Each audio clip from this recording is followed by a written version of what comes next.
Good morning friends, welcome to my channel अनोखी मोहब्बत और आप देख रहे हैं unconditional love. First of all, जो भी इस चैनल पे न्यू हो please like share and subscribe. And I know कि आप इस स्टोरी को एंजॉय कर रहे होंगे और अगर और ज़्यादा कर रहे हैं तो प्लीज़ मुझे मोटिवेट करिए बाय सब्सक्राइब। लास्ट पार्ट में हमने देखा था कि जो रिद्धि और कायरा रहती हैं वो लोग अपना स्नोफॉल इन सबको एंजॉय कर रहे रहते हैं और तभी वहाँ पर उन्हें तनु और पुनीत भी मिलते हैं, जो भी खुश शिमला घूमने आए रहते हैं। और लास्ट रात को ये लोग डिनर करके सो जाते हैं। अब मॉर्निंग में रिद्धि मॉर्निंग में उठती है करीब 5 बजे सुबह, क्योंकि उसकी नींद खुल जाती है और वो बाहर जाकर देखती है तो बहुत सुनहरा मौसम चल रहा रहता है। स्नोफॉल वाले एरिया शिमला में आप वहाँ जाओ तो आपको बहुत सुनहरा नज़ारा देखने को मिलता है मॉर्निंग में। तो वो रिद्धि बाहर जाके अपनी गैलरी पे खड़े होके उसे एंजॉय कर रही रहती है। थोड़ी देर होती है कि कायरा को रिद्धि नहीं दिखती है बेड पे। वो हाथ इधर उधर हिलाती है, तब भी उसे कायरा नहीं सॉरी रिद्धि नहीं दिखती है। तभी कायरा उठती है, पहले वॉशरूम में चेक करती है, वहाँ नहीं दिखती है। फिर थोड़ा बाहर देखती है, वहाँ पर भी नहीं दिखती है। फिर थोड़े से कोने में, गैलरी के एक कोने पे, वो वहाँ आराम से वो व्यू को एंजॉय कर रही रहती है। कायरा जाती है पीछे से और पीछे से रिद्धि को हग करती है। रिद्धि ये देख के समझ जाती है कि ऐसी गुस्ताखी करने की इजाज़त तो सिर्फ और सिर्फ कायरा को ही है, और वो दोनों एक दूसरे को हग करके खड़े हो जाते हैं। कायरा पूछती है, आप इतने सुबह सुबह इधर क्यों खड़े हो? रिद्धि कहती है, देखो ना व्यू कितना सुंदर है। मुझे बचपन से ही ऐसे व्यू में जाकर खेलने कूदने का बहुत शौक था, बट बचपन का बचपन में ही रह गया। आज बड़े हो गए पर काम ज़्यादा इतना है कि वो बचपना नहीं रहा अब। तो ऐसे ही मुझे ये व्यूज़ देखना पसंद है। पता है, मैं जब छोटी थी तो मुझे मम्मी के साथ यहाँ आना था, बट मेरा ये ड्रीम कभी पूरा ही नहीं हो पाया। मॉम और मुझे शिमला जाने का बहुत शौक था, बट फिर मॉम मुझे ही छोड़ के चली गई। तब से मैं शिमला कभी आने का सोचा ही नहीं। फिर मुझे तुम्हारे साथ आने का मौका मिला तो मैंने सोचा कि मैं शिमला आऊँ। मेरी मॉम हमेशा से चाहती थी कि मैं शिमला की वादियों में घूमूं। शिमला बहुत ब्यूटीफुल प्लेस है, मेरी मम्मी बताती थी, क्योंकि वो पापा के साथ हनीमून पे शिमला ही आई थी। और उन्होंने कहा था कि अगर तुम्हें जब भी मौका मिले तो तुम जाना, और उस इंसान के साथ जाना जो तुम्हें दिल से पसंद हो। तो जब रश्मि और जिया ने मुझसे पूछा तो मैंने यहाँ आने के लिए हाँ कर दी, क्योंकि मेरी मॉम भी चाहती थी और मैं भी यहाँ की वादियों में घूमना चाहती थी। कायरा बहुत ध्यान से सुन रही रहती है और जैसे जैसे वो बात की गहराई तक पहुंचती है वैसे वैसे वो रिद्धि को टाइटली हग करने लगती है बैक से। रिद्धि उसकी इनसिक्योरिटी या उसका लविंग नेचर समझने लगती है। तभी वो पूछती है, क्या हुआ है कायरा, तुम मुझे इतना टाइट क्यों हग कर रही हो? पता नहीं, मुझे नहीं पता, बट आप ऐसे सैड मत हुआ करो। मैं आपसे वादा करती हूँ, आप जो जो काम अपने मॉम के टाइम पे नहीं कर पाए, मैं आपके साथ सब कुछ करना चाहती हूँ। मैं आपसे बहुत प्यार करती हूँ और मैं हमेशा से यही चाहूँगी कि मैं आपको कभी हर्ट ना करूँ। आई नो मैं हर्ट कर देती हूँ अपनी बचकानी हरकतों से, बट नहीं करूँ। आप अपनी मॉम से बहुत ज़्यादा प्यार करती थी ना? रिद्धि जब कायरा की ये बात सुनती है वो अपना सर हिलाती है, हाँ मैं। तभी कायरा बोलती है, मैं भी आपको मम्मी जितना प्यार तो नहीं दे सकती, क्योंकि माँ की तो तुलना कोई कर ही नहीं सकता है, बट मैं आपको बहुत प्यार देना चाहती हूँ। आप इस वादियों में खोना चाहते हो, घूमना चाहते हो, मैं भी आपके साथ घूमना चाहती हूँ। आप जो करना चाहते हो मैं भी आपके साथ करना चाहती हूँ। आपके साथ पागलपंती हर एक चीज़ करना चाहती हूँ। तभी रिद्धि कहती, पागलपंती तुम करती हो, मैं नहीं। मुझे बस शांति पसंद है, शांत माहौल पसंद है। और तुम्हारी पागलपंती देखना पसंद है, पर तुम्हारे साथ करना पसंद नहीं है मुझे। तुम्हारी हरकतें तुम ही कोई मुबारक हो भैया।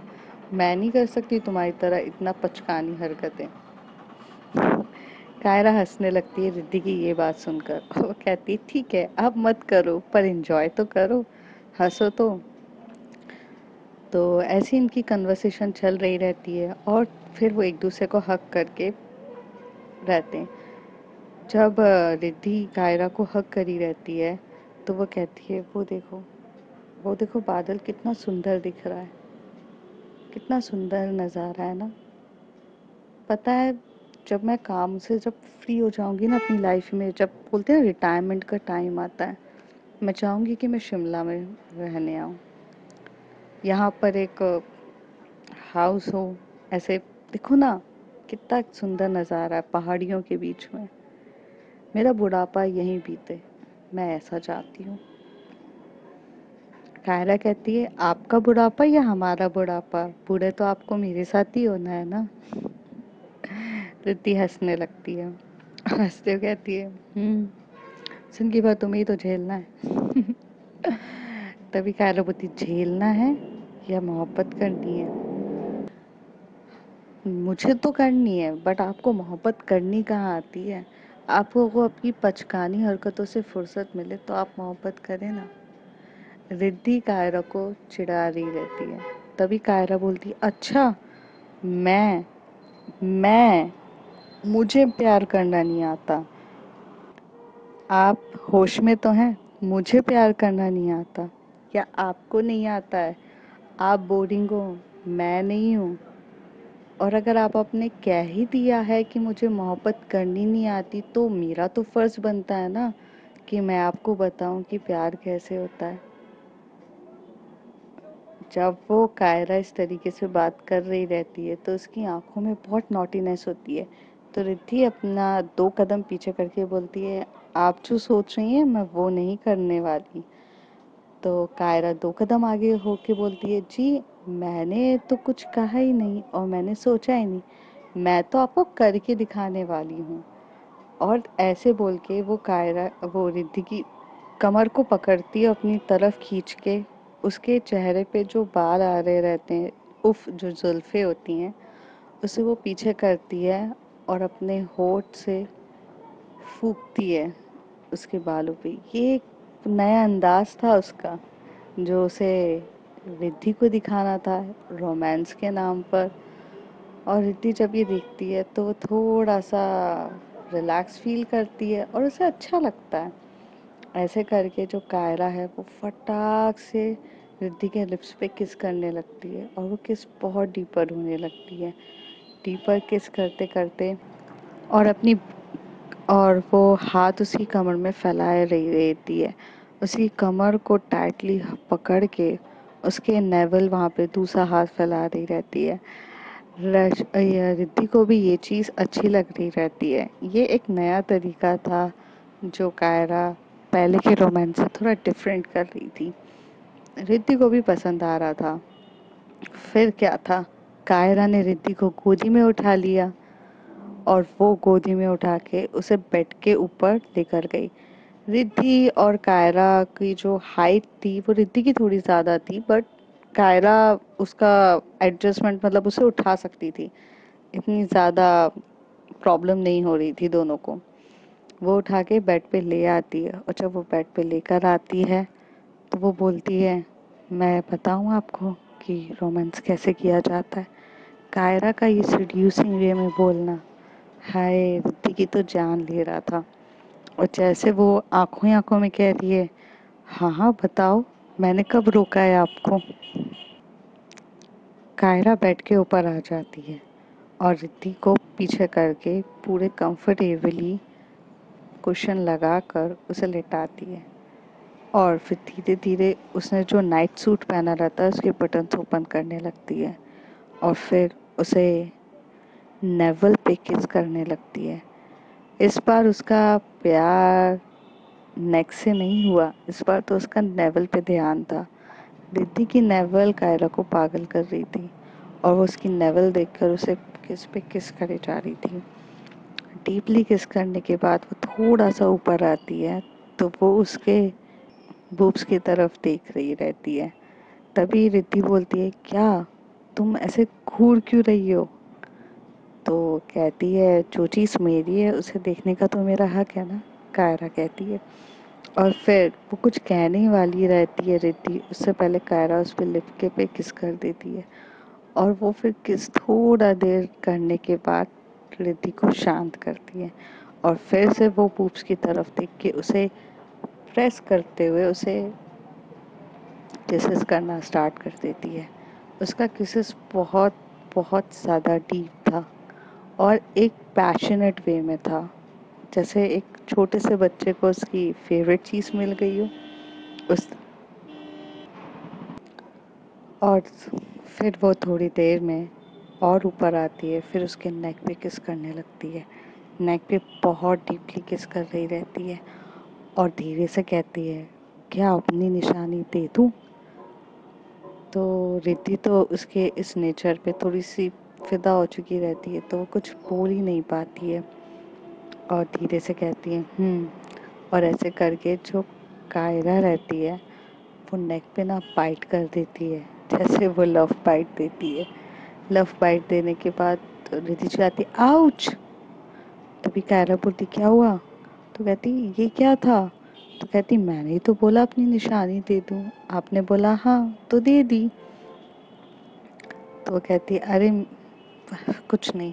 रिद्धि कुछ बोलने ही वाली रहती है बट वो बोल ही नहीं पाती, तो कहती कुछ नहीं। थोड़ी देर में उन लोगों का किस बहुत डीप हो रहता है और धीरे धीरे उनका रोमांस भी डीप होने लगता है। रिद्धि एकदम से कायरा को पकड़ती है और उसे लिप किस करने लगती है, और लिप किस करते करते उसके नेक से उसके नेवल तक पूरा पागलों की तरह प्यार कर रही रहती है।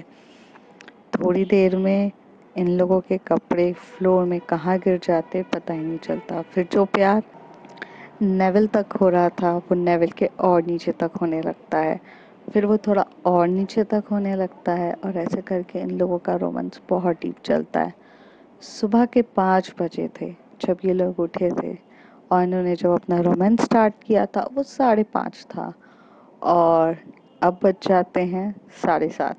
7:30 तक ये लोग रोमांस करने लगते हैं, फिर एक दूसरे को हग करके सो जाते हैं, और सोकर जब उठते हैं वो 9 बज रहे रहते हैं। दूसरी तरफ जो रश्मि रहती है वो बहुत टाइटली जिया को हग करके सो रही रहती है, और ये लोग कल बहुत ज़्यादा स्केटिंग करके थक चुके रहते हैं, तो इनकी बॉडी में एनर्जी नहीं रहती है कुछ भी चीज़ करने की, और जैसे कि बहुत टाइम से गहरी नींद में सोए नहीं रहते, तो बहुत टाइटली एक छोटे से क्यूट से कपल की तरह एक दूसरे को बहुत डीपली हग करके ये लोग सो रहे रहते हैं। मॉर्निंग में 9 बज जाते हैं, इन लोग की आंखें खुलती है, फिर इन्हें याद होता है कि इन्हें घूमने जाना है। तो ये सबसे पहले रिद्धि को कॉल करते हैं, तो रिद्धि भी नींद में ही रहती है, तो जब वो फ़ोन उठाती है तो वो कहती है, हेलो। तो वो कहती है कि तुम उठी नहीं अभी तक, मुझे लगा तुम तो जल्दी उठ गई होंगी। तो जिया कहती है रश्मि से, तो सॉरी रिद्धि से। तो रिद्धि कहती है, हाँ मैं उठ गई थी पर मैं फिर सो गई, बोलो ना क्या हुआ है, तुम लोग नहीं उठे अभी तक? तो कहते हैं, यार वो स्केटिंग करते करते ना पूरी हालत ख़राब हो गई। एक तो वो स्नो में स्केटिंग करी, हालत ख़राब हो गई यार ठंड में। बाप रे, हम लोग को तो कभी की नहीं है। रश्मि की तो इतनी बुरी हालत है कि वो ठंड के मारे मेरे को इतनी टाइटली हक करके बैठी हुई है कि छोड़ ही नहीं रही है। तो यार मैं तो उठ ही नहीं पाई। तो रिद्धि कहती, तो आज घूमने का प्लान कैंसिल है? तो कहती है, नहीं नहीं, घूमने चलेंगे, 12 बजे के टाइम पे चलेंगे। तो मैं ये कह रही थी कि मैं ब्रेकफास्ट के लिए अभी नहीं आने वाली हूँ, तो प्लीज़ रूम पे ही मंगा लें। तो कहती है, हाँ हाँ, तुम्हें जैसा ठीक लगे कर लो, मुझे कोई इशू नहीं है। रिद्धि कहती है, तो वो कहती है, ठीक है 12 बजे मिलते हैं हम बाहर घूमने के लिए। और हम चल रहे हैं, दो ऑप्शंस हैं। हम म्यूज़ियम जा सकते हैं, यहाँ का बहुत फेमस म्यूज़ियम है, हमने अभी तक देखा नहीं है। और टेम्पल भी है, म्यूज़ियम के थोड़े से ही दूर में एक टेम्पल है, हमें वहाँ पे भी चलना है। मतलब म्यूज़ियम जाएंगे तो टेम्पल भी घूम लेंगे, और चर्च भी है। मतलब टेम्पल या चर्च, तुम दोनों एक चीज़ डिसाइड कर लो, क्योंकि मैं एक टाइम पे सिर्फ एक ही जगह घूम सकती हूँ। तो कहती है ओके। और हाँ, और वाटरफॉल है। तो कहाँ घूमना है, चलो बताओ। हमें आज ही के आज सब जगह घूमना है, ठीक है। कल हम निकल रहे हैं, तुम्हें पता है ना। दीदी बोलती हैं हाँ हम कल निकल रहे हैं, बट हमारी फ्लाइट जो है वो शाम की है। तो हम बाद में भी तो, मतलब कल तो घूम सकते हैं ना। जिया कहती है ओ मैडम, हमारी फ्लाइट शाम की ही है, 7 बजे की। इसमें कोई इशू नहीं है, बट वो दिल्ली से है। हमें यहाँ पे दिल्ली से जाना पड़ेगा ना। तो भूल गई कि हम बस से आए थे, तो हमें बस से ही दिल्ली जाना है। तो उसमें तो हमारा ट्रैवलिंग जाएगा ना। और हमें कल किसी भी हालत में 10 बजे यहाँ से निकलना ही पड़ेगा। तुम लेट मत करना। तो कहती है ओ मैं भूल गई थी कि हमें दिल्ली जाना पड़ेगा। दीदी कहती है, तो कहती है हाँ इसलिए जो घूमना है सिर्फ आज का दिन है, कैसे भी करके आज के दिन में ही घूमना पड़ेगा। तो कहती है ठीक है, आज के आज ही घूमते हैं। तो 12 बजे के बदले 11 बजे मिलो ना, घूमते हुए निकलेंगे। तो कहती है ठीक है, बट रश्मि इतना सो रही है यार, उठेगी नहीं ना वो जल्दी। तो 11:30 तक मैं कोशिश करती हूँ, बट नहीं हो पाएगा तो फिर ठीक है, सोने दो ना यार, वो सुबह से सोई नहीं है। तभी रिद्धि कहती है आहा, इतनी ज़्यादा चिंता कभी हमारी भी कर लिया करो। तो जिया बोलती है अरे तुम्हारे लिए तो जान हाजिर है, तुम मेरी दोस्त हो, ये तो फिर भी मेरी प्यार है यार, थोड़ा बहुत तो दिखाना पड़ता है ना पैम्पर नेचर, वरना मैडम जी गुस्सा हो जाएंगी। तो कहती है ठीक है चलो, मैं करते हैं, मिलते हैं 11 बजे। थोड़ी देर में जो जिया रहती है वो रूम सर्विस को कॉल करती है और ब्रेकफास्ट यहीं मंगाती है, क्योंकि जो रश्मि रहती है उसकी सच्ची में हेल्थ इश्यूज हो जाते हैं, उसको स्केटिंग पसंद नहीं रहती है, फिर भी जिया के साथ उसने करी थी तो उसको थोड़ा सा अनईजी फील हो रहा था और बाहर निकलने की इच्छा भी नहीं थी घर से। बट ये लास्ट डे था तो इनको किसी भी हालत में घूमना ही था। ऐसे बात करने के बाद जो रिद्धि है वो कायरा को पूछती है कि कहाँ घूमने चलना है, म्यूजियम या म्यूजियम, चर्च है, चर्च और टेम्पल कोई भी एक जगह, या तो वाटरफॉल। तो कहती है waterfall, why don't we go for the waterfall. तो रिद्धि जो है जिया को फ़ोन करती है और कहती है वाटरफॉल इज डिसाइडेड। तो कहती ओके डन। थोड़ी देर बाद जो कायरा है वो अपनी बेस्टी को फ़ोन करती है, तनु को, क्योंकि उसने प्रॉमिस किया रहता है कि वो तनु के साथ घूमने जाएगी। तो तनु को फ़ोन करके बोलती है हम यहाँ के वाटरफॉल में घूमने जा रहे हैं, तुम वहाँ जल्दी से आ जाओ। तो वो कहती है ठीक है, मैं और पुनीत आ जाएंगे, कितने बजे तक। तो बोलती है हम लोग निकलेंगे 12:30 तक हम पहुँच जाएंगे, तुम आ जाना। और ऐसे करके ये लोग मिलते हैं 11:30 के, मतलब 11:45 पे करीब ये लोग सब एक साथ मिलते हैं। फिर ये लोग वाटरफॉल के लिए निकलते हैं। वाटरफॉल बहुत ज़्यादा ब्यूटीफुल रहता है और सबको पहले से पता रहता है वाटरफॉल में जाना है तो भीगना तो डेफिनेटली है, तो सब एक्स्ट्रा क्लॉथ भी लेकर निकलते हैं। जब वो वहाँ पर जाते हैं तो वो नज़ारा देख के काबिले तारीफ नज़ारा रहता है। नेचुरल ब्यूटी तो शिमला में ही देखने को मिल सकती, इतना प्यारा वाटरफॉल हो रहा रहता है कि जिसे देखकर सबके मुंह से wow, amazing, wonderful, wow, God ने भी क्या चीज़ बनाई है, ये सब चीज़ें सबके मुंह से निकल रही रहती है। और वो काफ़ी ज़्यादा ब्यूटीफुल रहता है, सब उसको देख रहे रहते हैं। रश्मि और जिया तो इतने ज़्यादा एक्साइटेड रहते हैं कि वो अपना बैग रिद्धि के पास छोड़ के चले जाते हैं वहाँ अंदर, अंदर की तरफ जाते हैं और वो उस पानी में खेल रहे रहते हैं। थोड़ी देर में तनु भी चली जाती है पुनीत के साथ उस पानी में खेलने के लिए, और रिद्धि और कायरा जो एक दूसरे को देख रहे रहते हैं। तो कायरा बोलती है आपको नहीं चलना है रिद्धि को। तो रिद्धि कहती है कि हाँ चलना है, बट मेरे पास सामान है, तो आप जाओ, फिर कोई वापस आएगा तो मैं चली जाऊंगी, ये तो सारा सामान लेकर तो नहीं जा सकती ना। तो कहती है आपको किसने बोला था सामान पकड़ने को, आपको मेरे साथ चलना चाहिए। तभी कायरा कहती है, रिद्धि कहती है कि मैंने पकड़ा नहीं है, मुझे थमा कर चले गए, तुमने देखा ना। अच्छा एक काम करो, तुम तनु के साथ खेलो, मैं यहाँ बैठती हूँ, जब थोड़ा हो जाएगा मैं खुद आ जाऊंगी। ये बोलकर वो कायरा को भेज देती है तनु के साथ। एक्चुअल में कायरा को वाटरफॉल के नीचे खेलने का कोई शौक नहीं रहता है, कुछ ऐसी मेमोरीज रहती है उसकी लाइफ की जो उस वाटरफॉल से रिलेटेड रहती है, तो वो उस वाटरफॉल में कभी जाना पसंद नहीं करती। तो वो दूर बैठी रहती है, उसे वो जगह नहीं जाना था। ये तो बस एक सामान, एक बहाना था, बट उसे उस वाटरफॉल में नहीं जाना था। तो वो वहाँ बैठी रहती है, वो सबको देखती है। थोड़ी देखते ही देखते जो रश्मि और जिया रहते हैं वो तो गायब ही हो चुके रहते हैं। वाटरफॉल का एक छोटा सा कोना था जहाँ पर थोड़ा सा वो पेड़ों के बीच में कवर अप था, तो वो छोटा सा एरिया था, वहाँ पर किसी की भी नज़र नहीं जाती। तो रश्मि और जिया तो वहाँ पे अपने लवी डवी मोमेंट्स बनाने के लिए निकल जाते हैं। रश्मि उसे वहाँ पर खींचती है और उसे बारिश में भीगते हुए किस करती है, जो हर कपल का एक सपना रहता है। और वो उसे बहुत डीपली किस कर रही रहती है, और जैसे वो इस मोमेंट के लिए वेट ही कर रही थी कि उस वाटरफॉल के अंदर पूरा बारिश का एकदम तेज पानी होगा और खेलेगी। पुनीत, कायरा और तनु एक दूसरे पे पानी फ्लो करके बहुत एंजॉय कर रहे रहते हैं। वो लोग अपने जो कॉलेज टाइम को एंजॉय कर रहे रहते हैं। रश्मि जो जिया रहती है वो रश्मि को बहुत टाइटली हग करती है और कहती है I love you, I really really do. तो रश्मि कहती है me too, I love you too, and thank you for just giving me the wonderful wonderful trip. तो कहती है जी आपके लिए तो हमेशा से हाजिर हूँ मैं।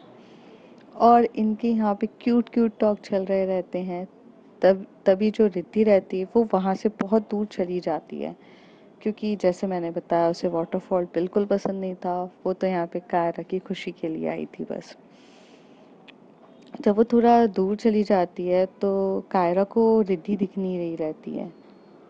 तभी वो तनु को कहती है कि यार मैं 1 मिनट में आई, और ऐसे कर कर वो बाहर देखती है, तो बहुत देर तक देखती है तो उसे नहीं दिखती है रिद्धि। तो थोड़ी देर के बाद उसकी नज़र एक छोटे से सुनसान एरिया में जाती है जहाँ बहुत ज़्यादा शांति रहती है, और वो नदी का टाइप का एरिया रहता है जहाँ एक छोटी सी जगह पे जो रिद्धि वहाँ बैठी रहती है।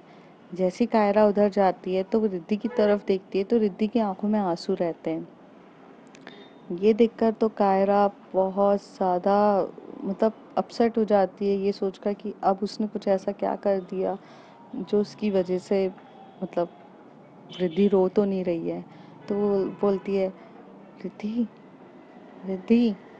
तो रिद्धि जैसी दिखती है तो आंसू पोंछने लगती है। तभी वो कहती है मैंने इस बार अब क्या गलती कर दी जो आप रो रहे हो, प्लीज़ बता दो, आप मुझे मार लो, आप मुझे जो करना है कर लो, बट ऐसे रो मत, प्लीज़ प्लीज़ कहो ना मैंने क्या गलती कर दी। रिद्धि थोड़ी देर के बाद मतलब 5 मिनट तक तो वो शांत रहती है, फिर थोड़ी देर बाद बोलती है नहीं आपने कुछ गलती नहीं करी, आप ऐसा क्यों सोच रहे हो। तो कहती है आप रो क्यों रहे हो। तो कहती है बस मैं रो नहीं रही हूँ, मेरी आंखों में कुछ कचरा चला गया था, इसलिए मेरी आंखों में से थोड़ा सा पानी निकल गया था। आप खेल नहीं रहे हो, आप जाओ ना खेलो। तो कहती है नहीं मुझे नहीं खेलना, आप मुझे सच सच बताओ क्यों रो रहे हो आप। रिद्धि को जवाब ही नहीं दे रही रहती है। कायरा उसे बहुत टाइटली हग करती है और बोलती बताइए ना प्लीज़। तभी रिद्धि नहीं बता रही रहती है, क्योंकि रिद्धि का वो इतना इमोशनल एरिया स्पेस रहती है वो उसकी कि वो नहीं शेयर करना चाहती, तो वो नहीं करती है। थोड़े टाइम के बाद कायरा को भी समझ में आता है कि अगर रिद्धि वो चीज़ नहीं शेयर करना चाहती तो हम उसे फोर्स नहीं कर सकते, इसलिए वो कुछ भी नहीं कहती है। और वो एकदम से टाइटली हग करती है, बोलती है मैं आपको किस करूँ क्या। उसका सिर्फ यही बोलना था। और और रिद्धि के चेहरे पे फेस पे स्माइल आ जाती है, वो कहती है क्यों? तो कहती है नहीं, वो वाटरफॉल के नीचे किस करने का मज़ा ही कुछ और होता है, बट आपको भीगना पसंद नहीं है तो आपको यहाँ किस करूँ प्लीज़, मुझे करना है। कायरा जब ऐसे कहती कि वाटरफॉल के नीचे भीगना, तो ये सुन के वो थोड़ी अपसेट भी हो जाती है रिद्धि, बट वो कहती है कि इसमें कायरा की क्या गलती है। अब ऐसी टर्न होती है, बोलती है करो किस, और वो ऐसे बोलती है तो कायरा बोलती है आप रेडी हो, ऐसे कैसे हो सकता है, वरना तो हर बार बोलती हो नहीं, यहाँ नहीं वहाँ नहीं, अभी कैसे। तो कहती है तुम्हारी इच्छा है इसलिए करो।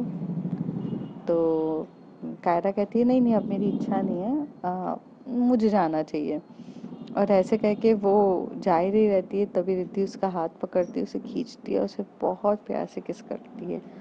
ये किस उनका बहुत डीपर डीपर डीपर डीपर हो रहा रहता है। और जब वो दोनों एक दूसरे को किस कर रहे रहते हैं, तो पीछे से रश्मि, जिया और तनु और पुनीत भी आ चुके रहते हैं, क्योंकि वो एक दूसरे को ढूंढ रहे रहते हैं। और जब वो उन्हें इतना किस करते हुए देखते हैं तो कोई भी उन्हें डिस्टर्ब नहीं करता है। लेकिन पुनीत के अंदर कई ज़्यादा सवाल चल रहे रहते हैं, और वो बहुत सवालिया नज़रों से तनु की तरफ देख रहा रहता है। तनु तो हैप्पीली ये मूवमेंट देख रही रहती है। रश्मि और जिया भी थोड़े दूर पर ही रहते हैं, पुनीत और तनु से थोड़ा काफ़ी दूर रहते हैं। वो नहीं देख पाते कि पुनीत और तनु ने ये चीज़ देख ली है, वरना अगर वो देखते तो वो डेफिनेटली कुछ ना कुछ तो करते, बट वो नहीं देख पाते हैं। तो यहाँ पर वो लोग कोई डिस्टर्ब नहीं करता है, तो रश्मि और जिया अपने फिर वाटरफॉल में घूमने चले जाते हैं। जब तनु और पुनीत देखते हैं तो पुनीत पूछता है they are dating each other. Tanu कहती है हाँ, are you crazy, two girls dating each other, it's not, I can't digest that, Puneet कहता है। तो तनु कहती why you don't digest it, you like me, you can fall in love with me, you can do anything with me because I am girl and you are boy. This thing, are you seriously, this thing is matter for you? Love is always beyond the gender. तुम पागल हो क्या जो ये सब चीज़ें कह रहे हो। तो कहता है मैं, एक तो वो मैम टीचर हैं, ऊपर से तुम्हारी दोस्त कायरा, वो खुद भी पचकानी है, और ऐसे कैसे वो कर सकती है। तो कहती तुम्हें उससे क्या, मेरी दोस्त है, कुछ भी करे तुम्हें उससे क्या, वो उसकी लाइफ है, अगर उसे प्यार है मैम से तो वो उनके साथ टाइम स्पेंड करेगी ना। उन दोनों को प्रॉब्लम नहीं है, यहाँ किसी को प्रॉब्लम नहीं है, तुम्हें बड़ी प्रॉब्लम हो रही है। तुम यहाँ पर मेरे साथ टाइम स्पेंड करने आए हुए ये सब देखने के लिए। And Puneet, I am warning you, Kaira मेरी बहुत ज़्यादा अच्छी दोस्त है, मेरी बेस्ट फ्रेंड है। अगर इन दोनों के रिलेशनशिप के बारे में तुमने गलती से भी कॉलेज में कभी मुंह खोला तो तुम मुझे खो दोगे, याद रखना। मैं अगर प्यार निभाने में अच्छी हूँ तो दोस्ती निभाने में उससे कहीं ज़्यादा अच्छी हूँ। मेरे लिए पहले फ्रेंडशिप आती है, देन लव आता है। अगर तुम दोनों में से मुझे अगर किसी को भी चूज़ करना पड़ा तो मैं कायरा को चूज़ करूँगी, याद रखना। पुनीत तनु का ये रूप देखकर थोड़ा सा डर जाता है, कहता है अरे तो तुम मुझे क्यों डांट रही हो। तो कहती है ऑफ कोर्स तुमने ऐसी गंदी वाली हरकत ही करी है, you know, you are my boyfriend. मुझे लगा था तुम इतना पढ़ाकू हो, हर एक चीज़ हो, सेंसिबल लड़के हो यार, तो तुम ऐसी बातें नहीं करोगे, लेकिन जब तुमने ऐसी बातें करी तो मुझे कितना बुरा लगा है। वो भी मेरी बेस्ट फ्रेंड के बारे में बोलोगे तो मुझे बुरा नहीं लगेगा। जैसी ये बात पुनीत सुनता है तो उसे रियलाइज होता है कि हाँ उसने थोड़ा गलत कह दिया। वह कहता है आई एम सॉरी, बट मेरा वो मतलब नहीं था। तो कहती है तुम्हारा जो भी मतलब हो, नेक्स्ट टाइम तुम ध्यान रखना। तो कहता है हाँ। और ऐसे करके का जो तनु है वो गुस्से में वहाँ जाके बैठ जाती है, और पुनीत की तरफ देख ही नहीं रही रहती है। तो पुनीत बहुत कोशिश करता है उसे मनाने की, कभी उसे चॉकलेट देता है, कभी उसे उसकी फेवरेट चीज़ें देता है, लेकिन वो मानती नहीं है। फिर पुनीत क्या करता है, वो उसे जबरदस्ती उठा के पानी के वाटरफॉल में लेकर आ जाता है और उसे भिगोता है। और फिर ऐसी इन लोगों की मस्ती चलती रहती है। इनका भी मस्ती मजाक में कब जो तनु है वो पुनीत को किस कर देती है उसे भी पता नहीं चलता, और वो भी बहुत डीपली किस कर रही रहती है। ये जिस एरिया में किस कर रहे रहते हैं वहाँ पे लोग नहीं रहते हैं, क्योंकि पब्लिकली किस करना आसान थोड़ी ना रहता है, चाहे वो बॉय और गर्ल क्यों ना हो, गर्ल गर्ल क्यों ना हो, शर्म तो सबको ही आती है।